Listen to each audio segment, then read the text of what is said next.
त्रिवेदी, अब सवाल डिबेट में आपसे ये है, देखिए ये मामला बहुत दिनों से चल रहा है, बहुत दिनों से चल रहा है, इसकी भी सॉल्यूशन होनी पड़ेगी। ये बात ही है, ये बात ही। अरे क्यों बकबक कर रहे हो भाई, 2 मिनट चुप हो जाओ। सुधांशु त्रिवेदी बोल रहे हैं, बड़े पॉपुलर आदमी, आपको प्रॉब्लम है क्या? सुधांशु त्रिवेदी जी, सवाल मेरा आपसे ये है, ये 50 लोगों की भीड़, इसकी मरम्मत कैसे होगी?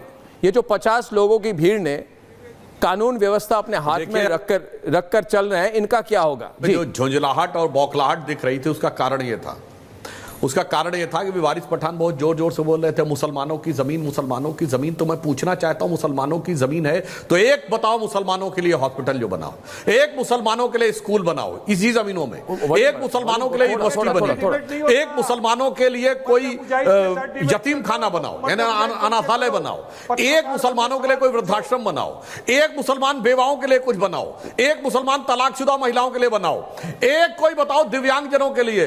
ये मुसलमानों की जमीन का मामला नहीं, मुसलमानों की जमीन को कब्जा करके बैठे हुए वोट बैंक के ठेकेदारों की जमींदारी का मामला है। ये जो चंद मुट्ठी भर लोग दिख रहे हैं, ये वो हैं जिन्होंने मुसलमानों की मुकद्दस जमीन पे कब्जा करके अपनी ठेकेदारी कर रखी है। वो अब रंगदारी वसूल करना चाहते हैं सरकार के सामने या बवाल करके। वरना मैं चुनौती देके कहता हूं वारिस पठान, एक बता के तो दिखाओ कि इन जमीनों पे तुमने क्या क्या बनवाया है मुसलमानों के लिए। हाँ, ठेकेदारों ने अपने लिए फार्म हाउस बनवाए हैं, ठेकेदारों ने अपने लिए शॉपिंग मॉल बनवाए हैं, ठेकेदारों ने अपने लिए कॉमर्शियल प्रॉपर्टीज बनाई हैं, ठेकेदारों ने अपने लिए प्लॉट कटवाए हैं, ठेकेदारों ने अपने लिए 5 स्टार होटल बनवाए हैं। अतीक अहमद जैसे माफियाओं ने प्रॉपर्टी पे कॉमर्शियल प्रॉपर्टी बनाई है। मुसलमान के लिए क्या किया है बताओ भाई।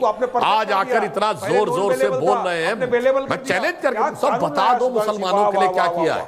जिन्होंने ये सब बनाया हुआ है, चाहे इन लोगों ने जो फार्म हाउस से लेकर 5 स्टार होटल तक बनाने वाले लोगों की यह छटपटाहट है और कुछ नहीं है। अच्छी तरह समझता हूं वारिस पठान साहब, जब जमींदारों की जमींदारी जा रही थी तो जमींदारों को अच्छा नहीं लगा कि आम व्यक्ति के पास कहां से जमीन आ जाए। आज वही स्थिति आपकी है और मैं चैलेंज करके पूछता हूं, अगर हकीकत में आपको कहते हैं ना 20 करोड़ 100 करोड़ में भारी पड़ जाएगा, अरे भाई 20 करोड़ तो छोड़िए, 20 लाख भी दिखा दो, 2 लाख भी दिखा दो, यही दिखाई पड़ रहा है। हर मुसलमान भी ये समझ रहा है इसका मुस्लिमों से कोई लेना देना नहीं है। ये चंद प्रॉपर्टी डीलरों और मुस्लिम वोट के स्वघोषित ठेकेदारों के बीच की जो नेक्सस है उसका लेना देना है और इसीलिए ये लोग उसका विरोध कर रहे हैं। और सुनिए, आपने कहा संविधान वाला आदमी हो तो वारिस पठान से एक बात बता, संसद से पारित कानून सबके ऊपर लागू होता है कि नहीं? बोलिए हाँ या ना।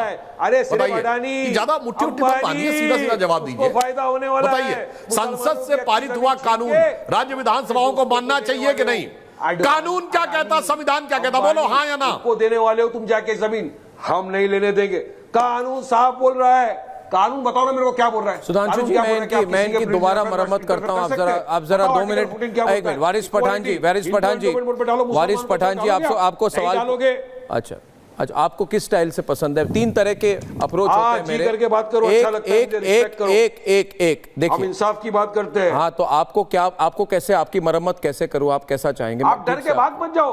अरे अर्नब जी, आप डर के भाग मत जाओ मेरे से, आप मेरे से डर के भाग मत जाओ। वारिस पठान फोन पे ओवैसी ने अभी कहा है आपको कि हार रहे हो और बिल्कुल हार रहे हो। मेरी बात सुनिए, बात यह है, देखिए वारिस पठान के पास बहुत पैसा है अंसार राजा जी। आप कहते हैं आप गरीब नवाज फाउंडेशन है, मैं चाहता हूं आप एक अमीर नवाज फाउंडेशन बनाइए और एक अति अमीर नवाज फाउंडेशन बनाइए।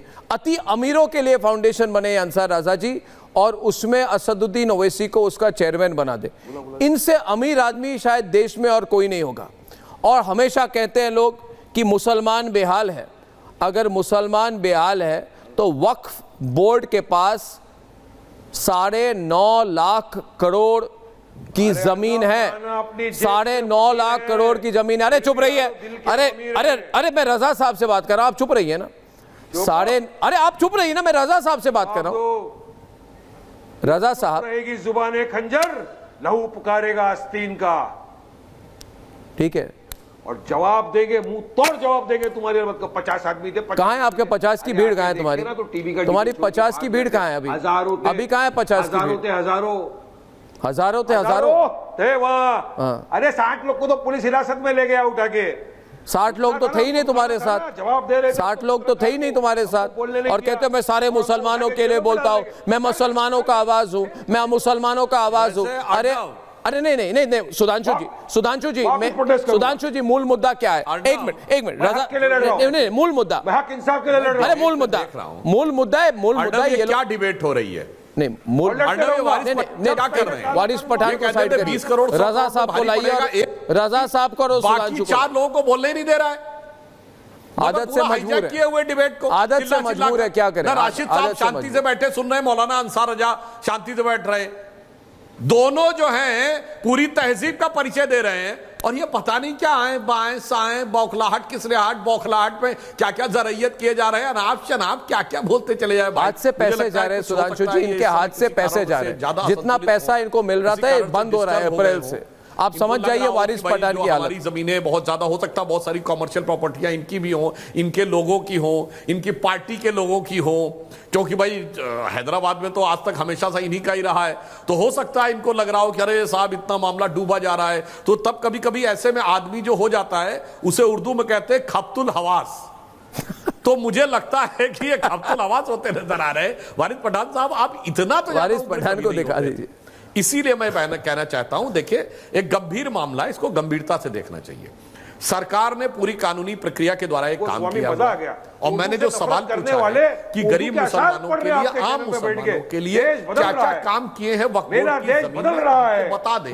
उसके बाद कहें कि हमारा ये हक मारा जा रहा, हमारा वो हक मारा जा रहा। हकीकत तो ये है कि ये मुस्लिम वोट के ठेकेदारों ने मुसलमानों का हक मार के रखा हुआ है।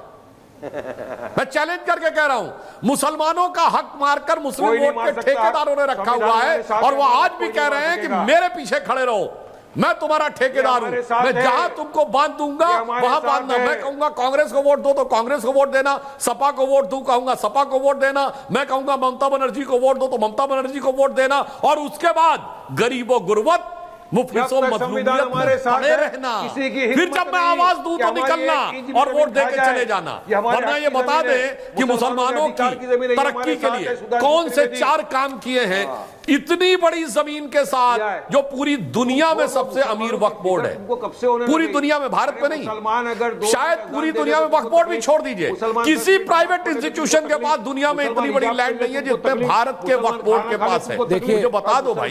सुधांशु जी एक मिनट, वारिस सुधांशु जी एक मिनट जरा, मैं 1 मिनट इंटरवीन करूंगा। रजा साहब, वारिस जी चुप रहिए।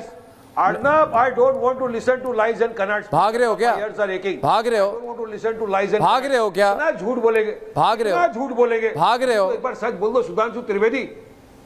अरे भागता कौन है? भगा देता हूं। भागते नहीं, भगाते। और तुम जैसे को पहला भगाते, भगाएंगे। तुम जैसे का मतलब क्या? हिंदुओं की बात कर रहे हो? तुम जैसों का मतलब क्या? सुधांशु त्रिवेदी जी ये कह रहे तुम जैसा, यानी कि हिंदुओं को भगाएंगे ये लोग। जमीन क्यों छीनना? वारिस पठान कह रहे भारत से हिंदुओं को हटाएंगे, तुम जैसों को हटाएंगे। तुम जैसा क्या?